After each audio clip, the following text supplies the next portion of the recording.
We are back with more interviews, and I have with me, to my left, Mr. Seniority. Is that what I'm going to call you now? I guess it might be, right? You are the longest tenured, right? At one spot. Yeah, year number 13, right? That's wild. Well, good for you. Coach Connors is here with us from ELCO. Coach, we talked about this last year after the Newman-Goretti game, and, well, even before that, knowing what the roster was going to look like and since. Any sort of comfort going back to the Lebanon County drive and kick now, because you ain't going to be as big? Oh, absolutely. Right, the Corriativos, the Luke Williams, they're gone. So we're pretty much 5 out, a lot of guards, playing fast, coming downhill. So it is a little bit back to what we were, a few years ago. Yeah.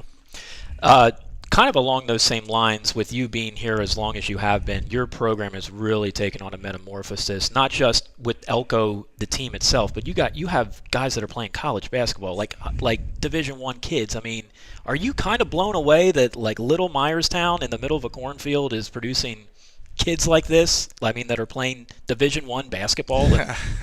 We've been blessed. I mean, you're referring to Colton Lawrence playing Division I basketball. Asher Kemble right. at Bloom. We do have a number of kids playing. We've got athletes, and they love to play, and they love to compete. And so I'm not surprised. We've been blessed. I don't want to say toot my horn here. It's been a blessing. I kind of walked into something with the Braden Bohannons, but I don't know if I'm surprised. It's awesome. It's really cool to see and watch. So I'm excited for those guys, and now it's up to the young guys to take the basketball and do their thing. Do those guys come back at all and like show up in the gym to maybe where the little guys or maybe even your varsity guys kind of see them in action and like, hey, I used to play on this floor. Now look what I'm doing. There's no reason why you can't maybe do this. Oh yeah, they do. And nice. I can speak to Asher Kemble, coming back in the springtime. Bryce Coletti coming back in the springtime and playing with these guys and pulling a couple guys to the side and talking to them. And I appreciated that. I can remember Asher grabbing Corey saying, "Hey, listen to Coach. He's going to coach you up." And that goes a long way. So yeah, they do come back, and it is really cool to see. Nice. I would imagine having a point guard that is a coach's son is probably a good way to try and make a living, wouldn't you think? Talk to me a little bit about Dallas. Oh, yeah. He's such a great kid. Defensively, his hands are. I told him on the drive down here tonight, your dad tell you, you're a way better defender than he was, right? And he just kind of laughed and snickered. But, yeah, Dallas is he just does everything right. And, I don't take him for granted, but I'm watching everybody else, and, Dallas he's good. He's got it under control. Yeah. What if I were to ask you, I guess, at the end of the season, if ELCO had a successful season, what would you tell me you guys did to maybe have one? Yeah, just we came to practice ready to work every day. We got better every day. We challenged each other every day. So we've got a lot of numbers. I told you before, we've got 24 kids on the team, and playing time, it's earned at practice, and practice has been a battle, and it's been really intense, and it's really neat to see. And so I would say as long as we're practicing hard every day, battling, competing every day, getting better every day, then we had a great season.